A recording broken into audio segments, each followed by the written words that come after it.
आदिवासी जंगल रखवाला रे। आदिकाल से जंगल में रह जया आदिवासी जंगल रखवाला रे।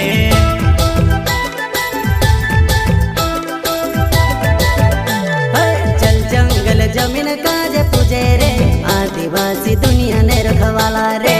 बाप देव खतरी काज पूजे रे आदिवासी सबसे निराला रे।